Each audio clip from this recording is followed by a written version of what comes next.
que haya una implantación bastante desigual.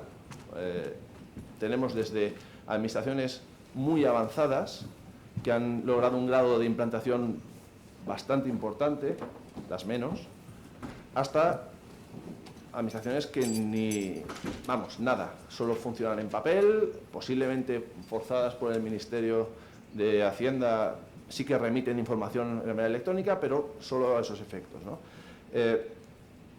Y luego, además, otro problema intrínseco a nuestras características, ¿no? Más de 8.000 municipios en España, es que tendemos a querer inventar la rueda en cada ayuntamiento. Y hacemos esfuerzos ímprobos para poner en marcha gestores de expedientes, para diseñar X cosas, como automatizar procedimientos, etcétera, cuando si aunásemos esfuerzos, posiblemente las cosas saldrían mejor. Yo ya sé, la autonomía municipal, que cada uno quiere ser protagonista, que cada uno quiere inventar la rueda y tal, pero esto es un error, porque esto cuesta mucho de poner en marcha, mucho. Y nosotros llevamos desde 2007, llevamos más de 10 años y todavía no hemos llegado a eliminar el papel. Entonces esto cuesta mucho y deberíamos copiarnos. De hecho, de manera informal muchos lo hacemos, simplemente por relaciones personales, ¿no? Pues vamos a un sitio, nos vemos lo que hacen allí, lo que nos gusta, lo que no nos gusta, pero esto debería intentar, no sé cómo hacerlo, no sé cómo, pues posiblemente a través de la Diputación, ¿no? También, ¿no? O a nivel supramunicipal, intentar marcar unas líneas maestras para que todos fuéramos un poco siguiendo la misma senda, porque aquí marcamos el ritmo que nos marcan las empresas, ¿no? Hay como bandos, ¿no? Los de la empresa no sé qué, los ayuntamientos de la empresa no sé cuál. Y los ayuntamientos de la empresa no sé cuál hacen las cosas de una manera y los ayuntamientos de la empresa no sé cómo hacen las cosas de otra manera. Y eso tampoco tiene ningún sentido. Porque la dirección de esto y el conocimiento debe residir en las entidades públicas, no o no solo en las empresas contratistas, ¿no? Desde luego, como decía antes, una de las características de las organizaciones o los ayuntamientos donde esto ha fracasado, siempre tienen algo en común. El proceso lo dirigía la empresa contratista. Todos aquellos proyectos que yo he conocido que han salido adelante tienen una característica en común. El liderazgo se ha llevado dentro de esa organización. Alguien lo ha hecho. El secretario, el interventor, el responsable de modernización, quien sea. Siempre ha sido así. Cuando no es así, cuando no hay ningún responsable, cuando esto no tiene padre ni madre, esto fracasa. Porque la empresa va a su ritmo y lo que quiere es facturar, es normal. Entonces, es importante que alguien levante la mano, o varios, o se forme un equipo, pero que tire. Porque si no tira, esto no va a salir.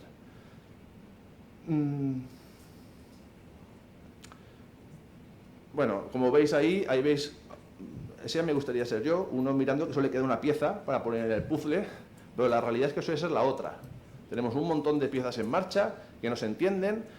Yo sé casos de ayuntamientos donde hay un libro de resoluciones electrónico que lleva en un departamento, otro libro de resoluciones electrónico que lleva otro departamento, cada uno con su numeración. ¿Por qué? Pues porque empezó uno con una empresa. Luego, como no se llevaba bien con el otro se buscó otra. Y van haciendo resoluciones en libros distintos, con formatos distintos, sometiendo al ayuntamiento a un estrés tremendo. Este tipo de cosas, pues hay que planificarlas bien y hay que intentar equivocarse lo menos posible, además. ¿Cuáles son los protagonistas de este proceso? Pues la corporación o cargos electos, evidentemente, que deben liderar, si no, al menos deben dar un apoyo explícito y claro a esto, presupuestariamente y de todo orden. Además, deben ser capaces de delegar, evidentemente. ¿En quién? En los expertos en este tema, en el equipo que se haya formado en el ayuntamiento. Debe buscarse el consenso político en este tema. Esto es gestión. Aquí no se está para ponerse medallas. Esto es gestión. En el momento en que esto entra en el debate político, esto es muy sensible, porque esto cuesta mucho. Este proceso es muy largo. Nosotros en el ayuntamiento, hace 7 años, adoptó un acuerdo, es una posibilidad, puede haber miles más, por unanimidad, para ir en esta dirección, ¿no? Y esto ha funcionado muy bien, porque no ha habido, evidentemente si algo ha funcionado muy mal, pues se dice, ¿no? Pero no se ha utilizado esto ni por parte del equipo de gobierno se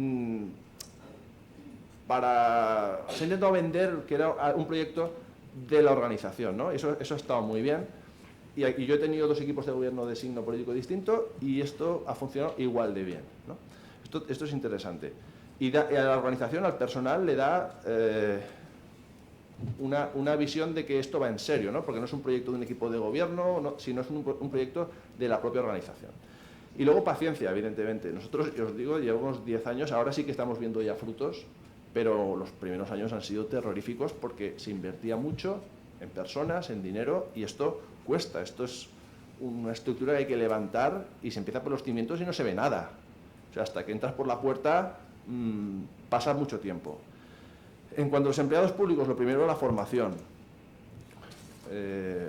Importantísimo. No solo formación, sino buena formación. Porque eso también es importante, porque es importante formación desde el punto de vista práctico.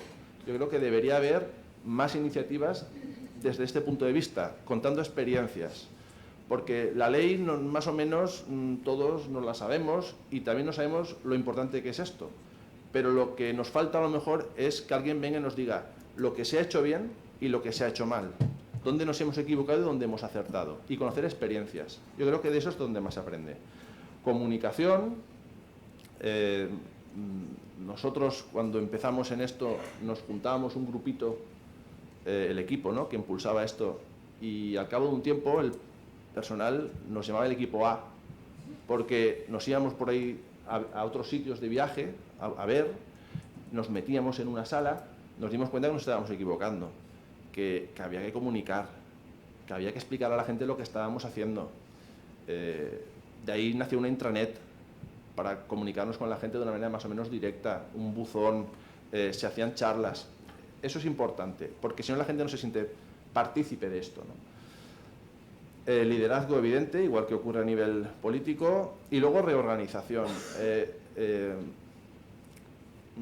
Nosotros, por ejemplo, a lo que era informática, le dimos también funciones en materia de organización, y cada vez que se hacía una modificación organizativa y tal, se pedía opinión a informática, porque al final la informática, en nuestro caso al menos, define procesos y los construye, ¿no?, o ayuda a construirlos. Entonces, muchas veces su opinión es importante a la hora de tomar decisiones organizativas. En cuanto a los ciudadanos, evidentemente hay que dar información y hay que darles participación. Por ejemplo, de qué tipos de procesos le interesaría hacer desde casa, ¿no? Muchas veces esas decisiones las tomamos nosotros y lo que ocurre es que a veces que lo que hacemos no les interesa en absoluto. Y abrimos un canal a través de registro electrónico tal, y no lo utiliza nadie. Pues no estaría de más también preguntar, ¿no? Y luego tener una especial empatía con el ciudadano para la accesibilidad y el uso. No llamemos al departamento intervención. La gente no sabe qué es intervención. Hablemos de lo que a la gente, cuando en una web pongamos aquello que la gente buscaría, lo que nosotros buscaríamos si nos fuésemos a nuestro ayuntamiento y no fuéramos empleados públicos, ¿no? Tendemos a trasladar nuestra visión departamental, nuestras características a las webs y luego la gente se vuelve loca. Las webs son increíblemente obtusas. Hay 25 pasos hasta llegar a algo. Luego además está puesto con nuestra terminología. Es difícil de emplear. De hecho, ahora ya está cambiando un poco, pero el número de solicitudes electrónicas que teníamos en nuestro ayuntamiento era ridículo hasta hace poco. Ahora ya son más. Porque es que es difícil. Es que a veces hacíamos la prueba, cogíamos a alguien del ayuntamiento, decíamos, saca este documento, presenta este documento, y no podía. Entonces, tenemos que, no solo que tener en marcha las cosas, sino que ver que funcionan. Y ver que funcionan bien y que es fácil. Porque la gente, esto cada vez es más sencillo de utilizar. La banca online, casi todo el mundo sabe utilizarla. Comprar, lo comentaba antes el diputado, el contexto en el que nos movemos hace que cada vez esté más pulido todo. Lo que no puede ser es que cuando lleguemos a la administración entremos en un túnel del tiempo donde todo cuesta, donde todo es difícil. Hay que pensar también en que hay que hacerlo fácil, ¿eh? En cuanto a la infraestructura, evidentemente, pues lo que comentábamos, hay que planificar, no se puede ir a impulsos de ahora compro esto, ahora compro lo otro, hay que hacer una planificación, tampoco hay que volverse loco, pero al menos sí tener un horizonte a medio plazo para ver qué cosas tenemos que comprar y en qué orden, ¿no? Es necesario que se integren los sistemas. Esto es una de las cosas más difíciles que hay, porque dependemos de la voluntad de las empresas, ¿no? De querer integrarse. Y esto sí que requiere un trabajo cuidadoso, porque esto es una variable que quizá ya nos trasciende a nosotros, ¿no? Pero si los sistemas no se entienden entre sí, esto no va a funcionar. Y obtención de ayudas, que es una cosa que sí que es bastante habitual ya, hay ayudas suficientes para esto, no creo que haya un problema de financiación precisamente para poder iniciar procesos de este tipo, ¿no? Y en cuanto a los contratistas, lo que ya decía, el conocimiento debe residir en la organización, también en los contratistas, pero en la organización debe dirigirse todo esto. Y luego algo que decía el Tribunal de Cuentas y que tiene difícil solución, que es que estamos convirtiendo las administraciones públicas en cautivas tecnológicas, ¿no? Y es así. Nosotros nos casamos con una empresa hace 10 años y esto no lo rompe nadie. Pues es imposible. Es imposible. No podemos deshacer lo que hemos montado. Hemos montado un castillo enorme, complejísimo, que no podemos demoler. No podemos. Nos hemos casado con esa empresa. La ley de contratos no da solución a esto, no la hay. No la hay. Pero tampoco podemos deshacerlo. Tenemos cientos de plantillas. Tenemos población, gestión tributaria, contabilidad, todo integrado con el gestor de expedientes. No podemos ir conforme vence el contrato, adjudico a otro. Yo lo digo las cosas como son, no se puede. Posiblemente la solución no hubiera sido ir por soluciones públicas desde el principio, posiblemente. De hecho, es lo que yo haría si empezase hoy. También es verdad que esto no es un camino de rosas. Es cierto que a día de hoy el Ministerio tiene muchas soluciones públicas que no había, desde luego, cuando empezamos, no había prácticamente ninguna. También es cierto que no da soporte. Es decir, tiene muchas aplicaciones, pero luego tienes un problema y allí no te coge nadie el teléfono. Desde luego, lo que está claro es que esto debería ser a través de soluciones públicas, porque yo creo que es algo estratégico, y lo que no tiene sentido es que un ciudadano se relacione de una manera con un ayuntamiento y de otra manera con otro. Que vea un menú de una manera en un ayuntamiento y un menú distinto en otro. Que para presentar una licitación tenga que aprenderse 8.115 maneras de hacerlo. Eso si hablamos de municipios, ¿no? Eso no puede ser. Pero la realidad es que a día de hoy tampoco tenemos unas soluciones públicas suficientemente robustas y con suficiente apoyo para poner en marcha, ¿no? Bien. Mucho a la hora de ponernos en marcha, el papel de las diputaciones provinciales, que en un primer momento con la RESAL se dijo que tenían competencia exclusiva en materia de administración electrónica para los municipios de menos de 20.000 habitantes.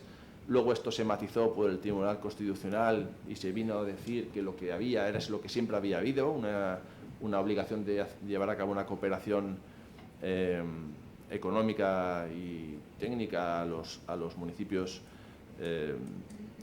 más pequeños, ¿no? Pero evidentemente el papel es esencial, porque, insisto, por debajo de 20.000 es muy difícil salir adelante en estos proyectos. Hay ayuntamientos que con muchísimo mérito lo han conseguido, pero son los menos, y realmente hace falta que la Diputación, que ahora lo está haciendo, dé solución, ¿no? De respuesta a estos municipios. Bien. Luego, además, también nosotros, como aplicadores del derecho, tenemos que tener en cuenta y hacer un esfuerzo pensando en que nuestro cuerpo legislativo es del 86. O sea, tengamos en cuenta que el ROF, el texto fundido de régimen local, la ley de bases, aunque se haya sido modificada varias veces, es del 86. Entonces hay que tener sentido común, porque el ROF hable de libros de resoluciones foliados, encuadernados, tarará, la ley de procedimiento administrativo dice que el formato debe ser exclusivamente electrónico, por lo tanto ese salto lo tenemos que saber hacer y no pasa nada, ¿no?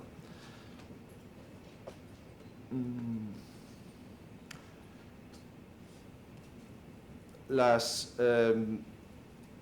administraciones públicas ya se están moviendo. El Estado, comunidades autónomas, es decir, ya empezábamos a quedarnos fuera de la foto si no avanzamos. Como decía, la Unión Europea, además, nosotros, por ejemplo, hemos tenido la fortuna de ser beneficiarios, se nos han concedido 5 millones de euros de la estrategia de DUSI, ¿no? Unos fondos FEDER.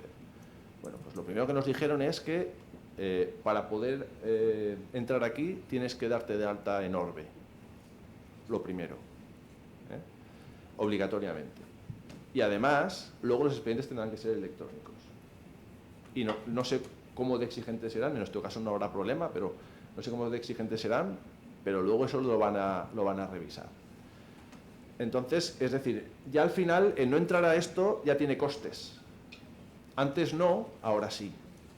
Y el tiempo pasa muy rápido y esto no se hace de la noche a la mañana. O sea, el que empieza ahora no lo tiene en 6 meses, tardará años. Entonces hay que empezar ya, el que no haya empezado. Además de lo que comentamos, ¿no? La importancia, la necesidad de poner esto en marcha, que la sociedad va en esta dirección, el movimiento de las administraciones públicas, es que aparte esto ya es un tema de legalidad. Y punto. Y a partir de aquí, el no entrar a esto también tiene costes desde el punto de vista legal y puede poner en riesgo nuestros procedimientos.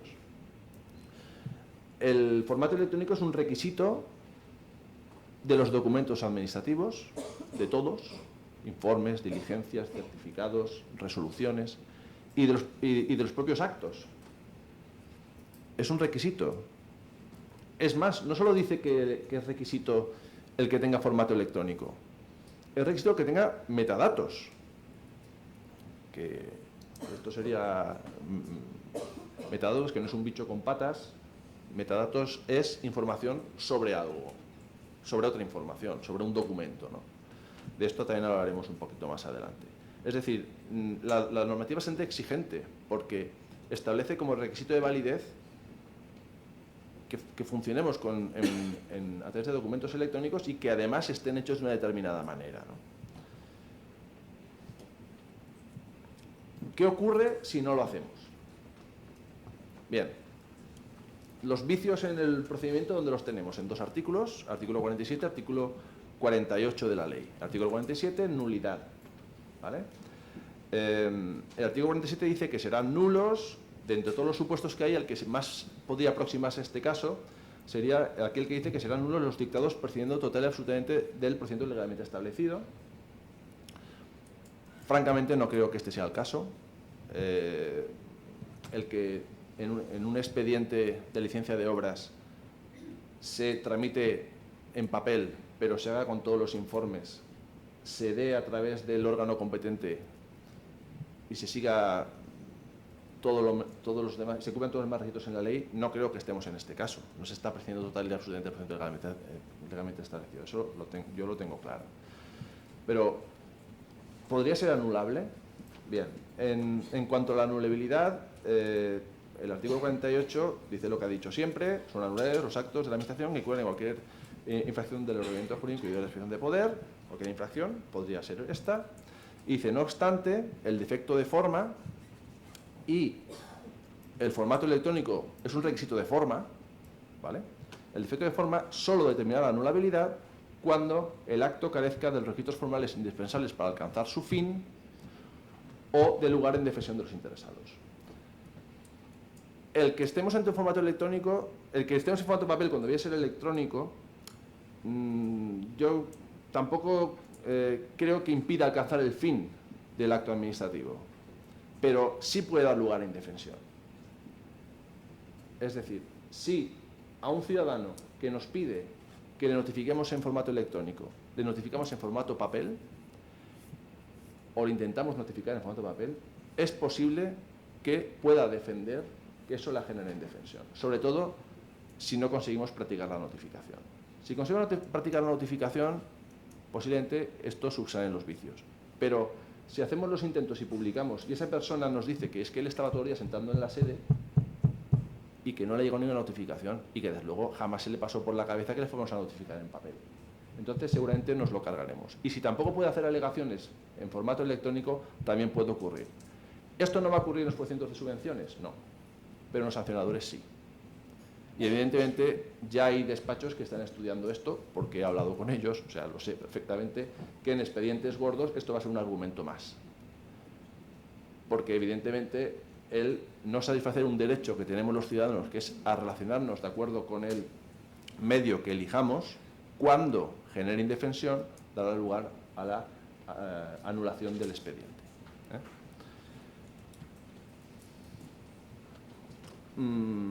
¿Por qué debemos gestionar nuestros procedimientos electrónicamente? Bueno,